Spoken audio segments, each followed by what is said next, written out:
Hello and welcome back to Supposedly Fun. My name is Greg, and today is very exciting because we have our first major book prize long list of 2023. It is the Women's Prize. I'm here to talk about it and go through these books. There are some that I'm familiar with. There are some that are going to be new to me as we go through the list. As always, I love to use long lists as tools of discovery to find books that I might want to read that maybe I didn't know about before. And maybe they'll help me reconsider some books that I didn't think I was going to read. I can be shocked and appalled by some of the books I didn't like that made the list, or root for the ones that I like, all of that stuff. I will add a disclaimer because sometimes people get confused by this. I am not attempting to review these books. I am merely going to read the descriptions and react about whether or not I want to read them. That's all. That is my opinion. If you would like to read these books, that is totally fine with you. So we'll run through the 16 books and the quick blurbs about them, and then I'll talk about some books that did not make the list, some snubs that I had been kind of thinking would appear on this list, although I did not do a prediction. For this, I don't really go all in. I am too busy working on my prediction list for the Pulitzer Prize for Fiction, which is going to be coming. So I don't do a prediction for the Women's Prize. But there were a couple of books that I was surprised didn't make it onto the list. And we'll talk about those at the end of the video after we have gone through the list. So we have 16 books to get through. And let's just dive right in and quickly talk about each of them. The first book is Black Butterflies by Priscilla Morris. The online blurb says, Sarajevo, spring 1992. Each night, nationalist gangs erect barricades, spilling the diverse city into ethnic enclaves. Each morning, the residents, whether Muslim, Croat, or Serb, push the makeshift barriers aside.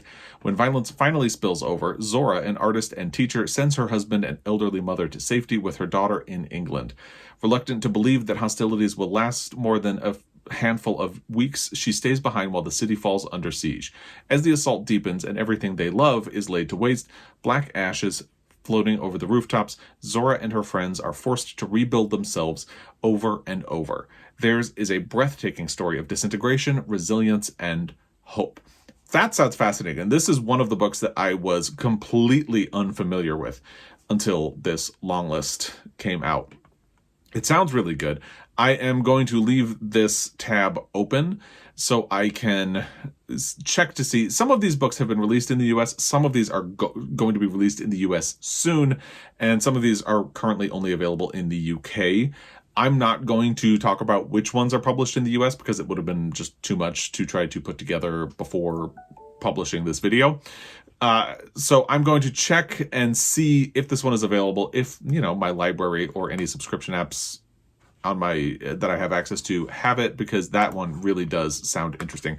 Sounds like something that would be a sort of natural fit for the shortlist when it is announced. And by the way, that will be announced on April 26th. And the winner is going to be announced on June 14th, which is a significant date for me, not just because it's Flag Day, but because it's my birthday. So this year, I feel like I should plant a flag and really root for a book. And I think there's one that I'm going to put a birthday wish on letting that one be the winner. But we'll get to that one when we get to it in this list. Instead, let's talk about the next book that's on the list. I'm doing this in the order that they are on the Women's Prize website, which is going to be linked down below as well, if you would like to check that out, which is Children of Paradise by Camilla Grudova. Here is what it says online. When Holly applies for a job at the Paradise, one of the city's oldest cinemas, squashed into the ground floor of a block of flats, she thinks it will be like any other shift works. She cleans toilets, sweeps popcorn, and avoids the belligerent old owner, Iris, and is ignored by her aloof but tight-knit colleagues who seem as much a part of the building as its fraying carpets and endless dirt. Dreadful, lonely weeks pass while she longs for their approval, a silent voyeur. So when she finally gains the trust of this cryptic band of oddballs, Holly transforms from silent drudge to rebellious insider, and gradually she too becomes part of the Paradise, unearthing its secrets, learning its history, and haunting its corridors after hours with the other ushers. It is no surprise when violence strikes, tempers change, and the group, eyes still affixed to the screen, starts to go rapidly awry. That sounds interesting, especially since as it happens that as I am filming this, I watched the movie Empire of Light last night, which is about a movie theater and people who work in it in 1980 and 1981. sounds very different from what this is doing. I will say, I think this is a book that I'm going to rely on feedback from other people. This is something I was unfamiliar with before the long list was announced. And I love movies.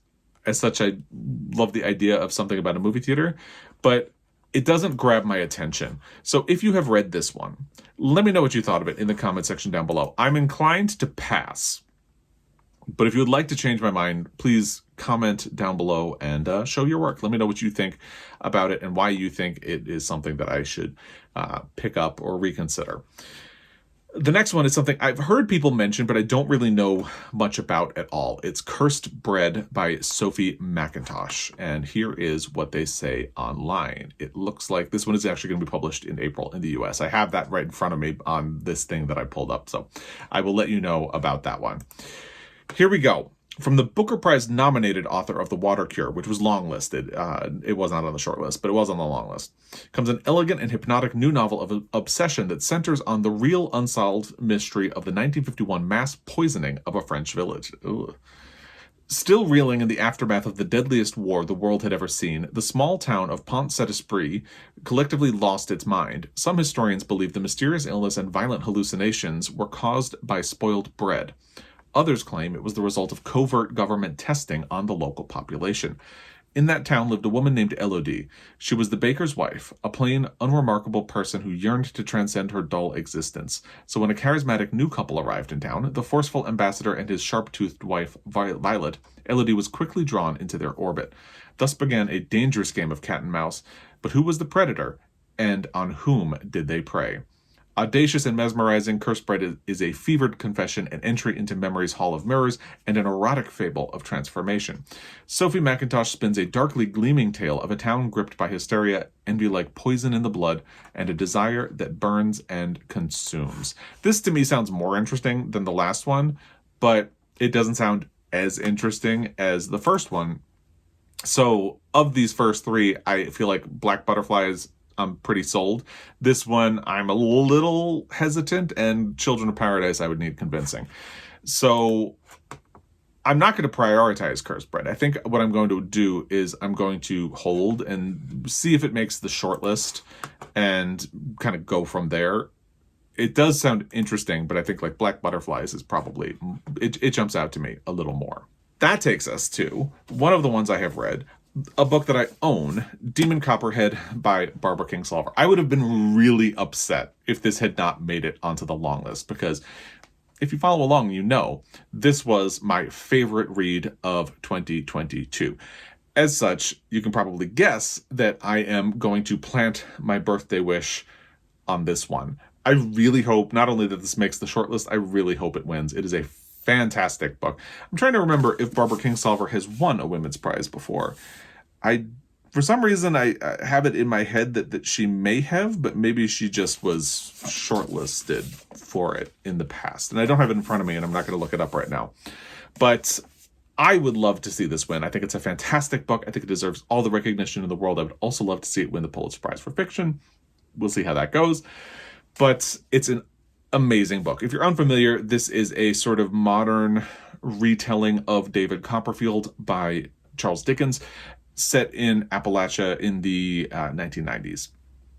And it deals with him growing up in the foster care system and out of the foster care system. It deals with the opioid crisis, and it is a really terrific book. If you haven't read it, I absolutely recommend it. I hope it makes the shortlist. This is the one that right away I want to win. And I would have been very upset if it had not made the shortlist. So thank goodness it's here. And I don't have to like riot or anything like that. I wouldn't have rioted. I just would have been sad. The next one is Fire Rush by Jacqueline Crooks. This is another one that I was completely unfamiliar with before this long list was released. And actually, the thing I just pulled up says the release date in the US, which is April 18th, 2023. So there you go. That is when it will be out in the US. This doesn't really mean anything, because if you are in the US and you don't want to wait, you can order a copy from the UK. You know, the way the world works and the internet works, it's possible for you to do that. But if you want to wait, April 18th is when it will be released. Let's look at what the book itself is about. Bernardine Every still gave it a blurb, so that's a good sign. Set amid the Jamaican diaspora in London at the dawn of the 1980s, a mesmerizing story of love, loss, and self-discovery that vibrates with the liberating power of music. I'm not a big music person, just I'm kind of tone deaf, but I'm sold a little bit just by that tiny description right there. Yamaye lives for the weekend. When she goes raving with her friends, the Tombstone Estate Gals, at the Crypt, an underground dub reggae club in their industrial town on the outskirts of London. Raised by her distant father and after her mother's disappearance when she was a girl, Yamaye craves the oblivion of sound, a chance to escape into the rhythms of those smoke-filled nights to discover who she really is in the dance hall darkness. When Yamaye meets Moose, a soulful carpenter who shares her Jamaican heritage, a path toward a different kind of future seems to open. But then Babylon rushes in a devastating cascade of violence that pits state power against her loved ones and her community. Yamaye loses everything. Friendless and adrift, she embarks on a dramatic journey of transformation that takes her to the Bristol underworld and finally to Jamaica, where past and present collide with explosive consequences. The unforgettable story of one woman's search for home, animated by a ferocity of vision, electrifying music, and the Jamaican spiritual imagination, Fire Rush is a blazing achievement from a brilliant voice in contemporary fiction. This is also really interesting, given that as I'm filming this, I watched Empire of Light last night because, again, that is set in 1980 and 81, and it's not set in Bristol, but they mention Bristol in it, and I think the movie theater that inspired Sam Mendes to write the movie in the first place had been located in Bristol in 1980 or 81. And it deals a lot with revelations for the white female character at the center about racism that is on the rise in the UK during the early years of Margaret Thatcher's tenure as Prime Minister. And it mentions reggae. So it's funny that I'm reading about this book now, having just watched that movie last night.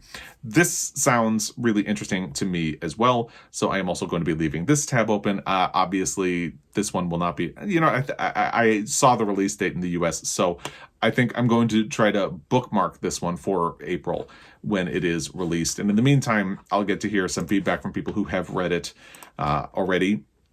But that one does immediately grab my attention, and I am inclined to seek it out once it is available in the US. I'm not going to order it from the UK. It is an option for me. But I'm going to wait. And I'm just going to be okay with that. The next one is not a surprise. I kind of expected to see it here. It's Glory by NoViolet Bulawayo. This one has been out in the US already. I believe, I think it's even out in paperback at this point. It was a shortlisted title for the Booker Prize last year, so it has been making the rounds already. And I had decided not to read it, although I was a big fan of NoViolet Bulawayo's previous novel, We Need New Names, which is interesting because I know I loved it when it was released, but I honestly could not tell you what it is about all these however many years later. I know I read it, I know I loved it, but I don't remember it very well, so I should probably reread it at some point. And I had been really looking forward to another novel by NoViolet Bulawayo, but this one and some of the early feedback convinced me to take a pass. I know Doris from Aldi Books just read this and really loved it. So maybe the discourse around the Women's Prize is going to help change my mind and I will end up reading this book. We'll see. Right now, I'm going to stay with my early opinion and not run out and get a copy of it. But we'll see where this goes. It's possible that I may change my mind. I think this seems like a good candidate for the shortlist right away. But, I'm not going to try to predict anything at this point. Here's what they say, if you're unfamiliar with what this is. NoViolet Bulawayo's bold new novel follows the fall of the Old Horse, the long-serving leader of a fictional country, and the drama that follows for a rumbustious nation of animals on the path to true liberation, inspired by the unexpected fall by coup in November 2017 of Robert G. Mugabe, Zimbabwe's president of nearly 4 decades. Glory shows a country's imploding, narrated by a chorus of animal voices that unveil the ruthlessness required to uphold the illusion of absolute power and the imagination and bulletproof optimism to overthrow it completely. By immersing readers in the daily lives of a population in upheaval, Bulawayo reveals the dazzling life force and irresistible wit that lie barely concealed beneath the surface of seemingly bleak circumstances. It sounds interesting. It also sounds kind of familiar-ish to Animal Farm, and I think because it uses animals and a sort of military power allegory, there are inevitable comparisons to be made to Animal Farm. Obviously, I haven't read it, so I can't make them myself. I've seen other people make them. And as I said, I think with this one, I am just going to let the discourse about the Women's Prize play out. Maybe if it makes the shortlist, maybe if it ends up winning, I'll change my mind and end up reading it. But for now, I'm just going to continue on the path that I have already been on, where I am staying away for the time being. The next one is Homesick by Jennifer Croft. And I am deeply confused by this, because when I Googled the title to not only get the image to put up here, but to get a description that I could talk about right now, it came up with 2 different covers and 2 very similar descriptions. And that's not unusual. You know, usually there are different covers in the US and in the UK and in other areas. But one of the covers labels this book a memoir. So I looked into it, and it appears that when this book was released in 2019, it was a memoir. It was referred to as a memoir in the New York Times and NPR.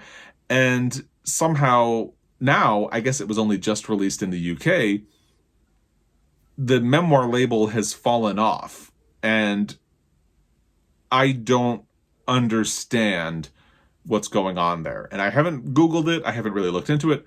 I'm going to assume that, again, discourse around the Women's Prize is going to come out, and there's going to be some level of discussion about whether or not this qualifies for a fiction prize.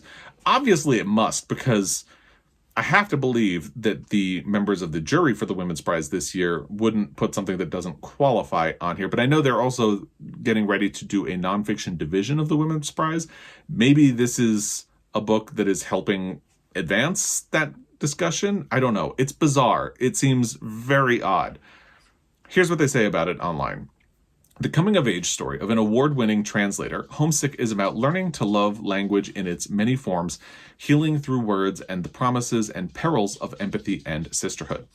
Sisters Amy and Zoe grow up in Oklahoma, where they are homeschooled for an unexpected reason. Zoe suffers from debilitating and mysterious seizures, spending her childhood in hospitals as she undergoes surgeries. Meanwhile, Amy flourishes intellectually, showing an innate ability to glean a world beyond the troubles in her home life, exploring that world through languages first. Amy's first love appears in the form of her Russian tutor Sasha, but when she enters university at the age of 15, her life changes drastically, and with tragic results. It sounds interesting. I don't think I would run out and grab it. It sounds interesting. I think it's mostly interesting because I'm just confused about whether or not this is a memoir, since, again, it seems that it was marketed as a memoir when it was first released, and now it's not. And at a quick look at some of the articles, it looks like it may be a sort of different version of Jennifer Croft's own story, where one of these sisters is sort of standing in for her. I don't know. I haven't looked into it too deeply.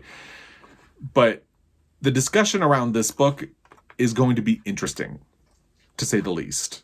And it'll be interesting to see what happens, if it makes the shortlist, and what this might mean for the Women's Prize, if it is, in fact, mostly nonfiction, or if it's a fictionalized version of reality.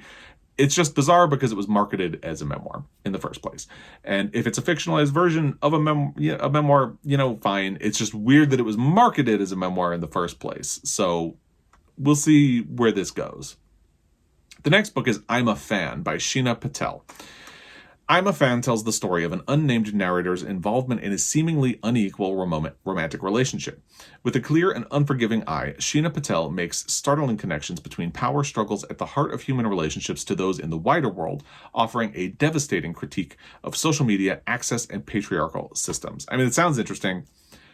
I don't think I would run out and grab a copy of this. So this is another situation where it sounds interesting, but I'm not inclined to pick it up. So if you'd like to change my mind, let me know why you think it would be worth exploring in the comment section down below. Because although it sounds interesting, part of it is that I don't really have great experience of books that really heavily deal with social media. I don't think we've gotten a great social media book yet, which is kind of surprising, since it's been a couple of years since the rise of social media. But I have only really found books that have been a little bit irritating on the subject.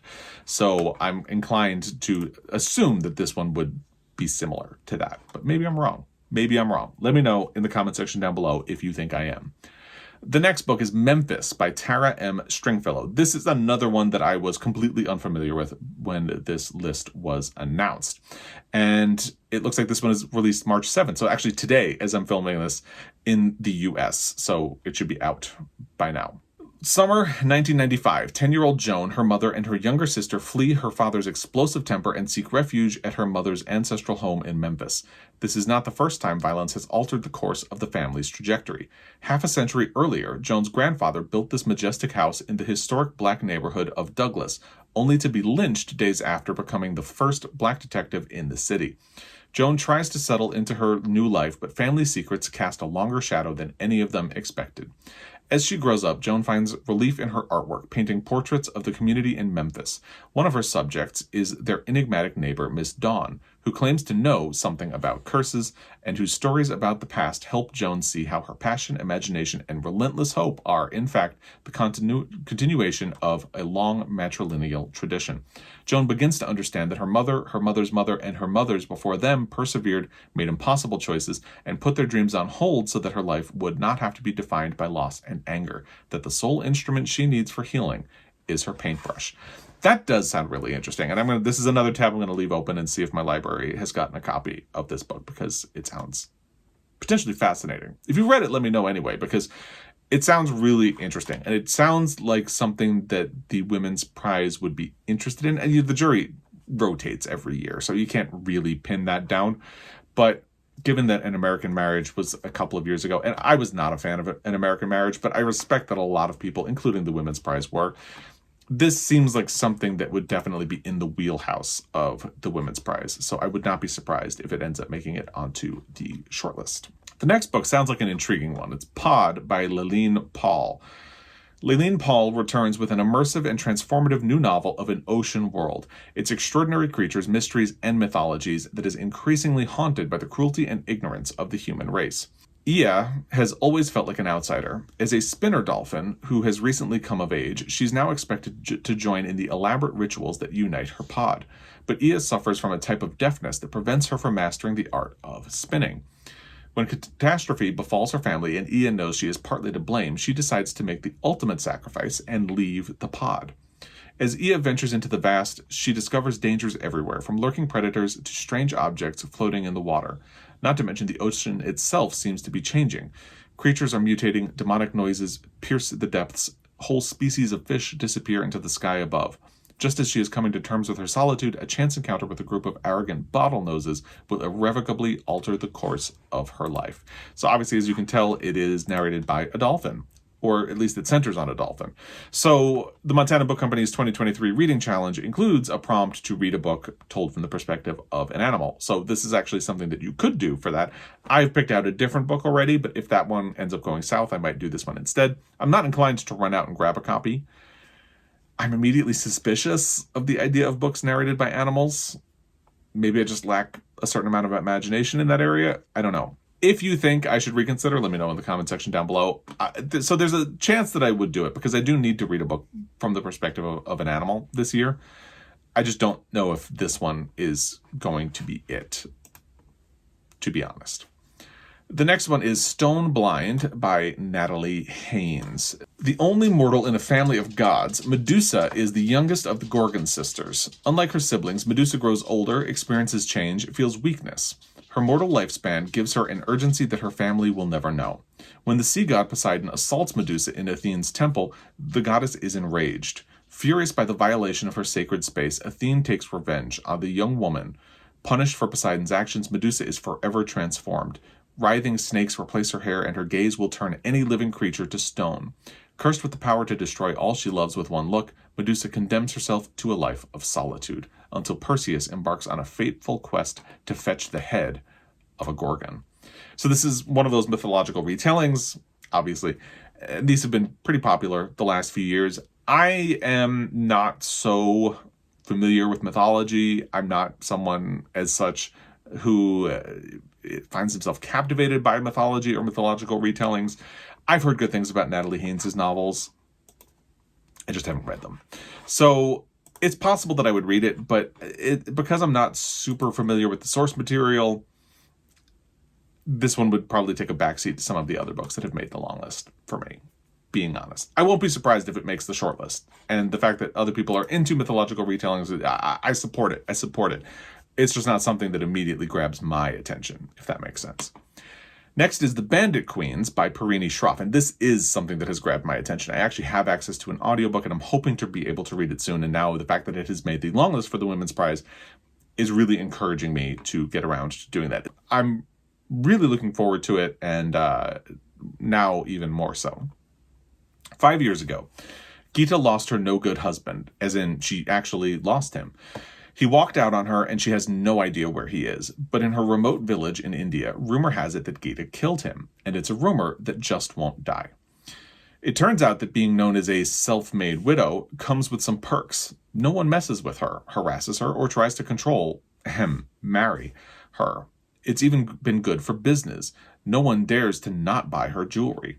Freedom must look good on Geeta because now other women are asking for her expertise, making her an unwitting consultant for husband disposal. And not all of them are asking nicely. With Geeta's dangerous reputation becoming a double-edged sword, she has to find a way to protect the life she's built, but even the best-laid plans of would-be widows tend to go awry. What happens next sets in motion a chain of events that will change everything, not just for Geeta, but for all women in their village. It sounds like a fascinating book to me. It obviously immediately grabbed my attention when I first heard about it, and it's definitely something that I would be interested in reading and am hoping to read soon. Next is The Dog of the North by Elizabeth McKenzie. Here is what they say online. Penny Rush has problems. Her marriage is over. She's quit her job. Her mother and stepfather went missing in the Australian outback 5 years ago. Her mentally unbalanced father provokes her. Her grandmother, Dr. Pincer, keeps experiments in the refrigerator and something worse in the woodshed. But Penny is a virtuoso at what's possible when all else fails. Elizabeth McKenzie, beloved novelist of California and its idiosyncrasies, follows Penny on her quest for a fresh start. There will be a road trip in The Dog of the North, an old van with gingham curtains, a piñata, and stiff brakes. There will be injury and peril. There will be a dog named Queecoats and two brothers who may share a toupee. This is sounding way too quirky for me. There will be questions. Why is a detective investigating her grandmother? And what is the scintillator? And can Penny recognize a good thing when it finally comes her way? Yeah, I'm going to close this tab. If you want to change my mind, let me know in the comment section down below. But that sounds too quirky by half for me. But again, I could be wrong. Just let me know what you thought of it if you have read it in the comment section down below. That takes us to the second and final book that I own and which I have read. It's The Marriage Portrait by Maggie O'Farrell. So this is sort of in the spirit of O'Farrell's previous novel, Hamnet, which incidentally won the Women's Prize for Fiction, and which took a sort of shadowy female figure in history and gives her story back to her. And that is Shakespeare's wife in the case of Hamnet. In this case, it's Lucrezia de Medici, who is married off at a very young age, as was done in the Renaissance times, and who lived a very short life. And it's not a spoiler. People were really upset when this book was announced that they weren't familiar with the story of Lucrezia de Medici, so they were a little upset that the book essentially gives away that she's murdered at a young age. It's history, and it's not the point of the book. So things go on. She ends up in this marriage. I loved Hamnet. I did not love this book. And I have a spoiler review of this that I will link in the description box down below if you'd like my full thoughts on it. But here's what I'll say here. Maggie O'Farrell's a great writer. The writing in this book is beautiful. But unlike Hamnet, it feels like there are structural problems with this book. The ending felt clumsy to me. The way it was foreshadowed felt clumsy to me. The structure, which goes back and forth in time, feels clumsy again, because again, Lucrezia is so young that it's going back and forth, but it really quickly starts catching up to where you are in time. So you're basically going back and forth in a matter of weeks, and I don't think it works. The other thing that I didn't like about it, that's structural and which I can talk about, is that I think the Lucrezia that you meet as a child really doesn't make sense with the Lucrezia that not even a decade later, because she's like 13 when she gets married. It doesn't make sense. I can't reconcile the child with the, adolescent, I guess. So I had problems with this book. I'm not surprised to see it on the short list. I know a lot of people did like this book. I'm not the only one who didn't like it, but I'm far from, there are a lot of people who did like it, and that's fine. That's fair. I'm kind of hoping this won't make the short list and that some of these other books that sound more interesting will make their way out there. But, clearly the Women's Prize has been a fan of Maggie O'Farrell in the past, and a lot of people did like this book, so it's not outside of the realm of possibility that it will also make it onto the shortlist. And God, it could even win. Who knows? We'll find out. We will find out. We have 2 more books, and then we'll start talking about the snubs. The next one is Trespasses by Louise Kennedy. This is actually another book that caught my attention when it was released in the US, and which I have access to on audio. I just haven't prioritized it. I would probably do the Bandit Queens before I would do this. But let's see what they say about it online.